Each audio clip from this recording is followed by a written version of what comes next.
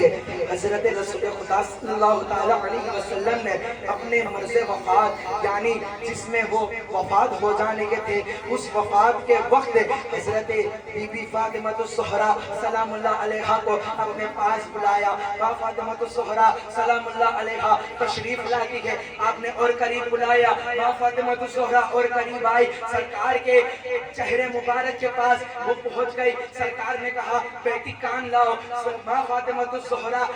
سرکار کے لب مبارک پر کان لے گئی، سرکار دو عالم صلی اللہ تعالیٰ علیہ وسلم نے فاطمہ الزہرا کے کان میں کچھ الفاظ کہے، فاطمہ الزہرا وہ سن کر رونے لگی، پھر سرکار دو عالم صلی اللہ تعالیٰ علیہ وسلم نے پھر کہا اے فاطمہ پھر سے واپس آؤ، فاطمہ الزہرا پھر قریب آتی ہے، فاطمہ الزہرا اپنے کان مبارک سرکار دو عالم صلی اللہ تعالیٰ علیہ وسلم کے ہونٹ مبارک پاس لے جاتی ہے، سرکار دو عالم صلی اللہ تعالیٰ علیہ وسلم پھر ایک بات کرتے ہیں، اس سے وہ بات سن کر فاطمہ الزہرا سلام اللہ علیہا ہنسنے لگتی ہے۔ حضرت عائشہ رضی اللہ تعالیٰ عنہ وہاں موجود تھی، حضرت عائشہ رضی اللہ تعالیٰ عنہ فرماتی ہے کہ یہ کیا ماجرا ہے، کبھی آپ ایک بات سن کر روتی ہو، کبھی ایک بات سن کر ہنستی ہو۔ انہوں نے حضرت فاطمہ الزہرا سلام اللہ علیہا سے رونے اور ہنسنے کا سبب پوچھا، تو انہوں نے کہا کہ میں رسول خدا اور میری گفتگو کے بارے میں کسی کو نہیں کہہ سکتے۔ سرکار دو عالم صلی اللہ تعالیٰ علیہ وسلم اسی مرض میں وفات ہو گئے، جب وفات ہو گئے تو حضرت بی بی عائشہ رضی اللہ تعالیٰ عنہ نے دوبارہ دریافت کرا، جب بی بی عائشہ رضی اللہ تعالیٰ نے انہوں نے دوبارہ کہا کہ یہ ماجرا کیا تھا، تو ماں فاطمہ الزہرا سلام اللہ علیہا ارشاد فرماتی ہے کہ حضور اقدس صلی اللہ تعالیٰ علیہ وسلم نے میرے کان میں پہلی مرتبہ فرمایا میں اپنی کسی بیماری میں وفات پا جاؤں گا، یہ سن کر میں غم سے رونے لگی، پھر دوسری بار مجھے بلایا تو میرے کان میں یوں کہا کہ بی فاطمہ میرے سر کے تاج، میری جان، میری روح، میری بیٹی، میری جان سے بھی عظیم میری بیٹی، میری وفات کے بعد سب سے پہلے تم گھر والوں میں تم وفات پاؤ گی اور مجھ سے اور اپنی والدہ سے جا ملو گی۔ میں قربان جاؤں میرے سرکار پر،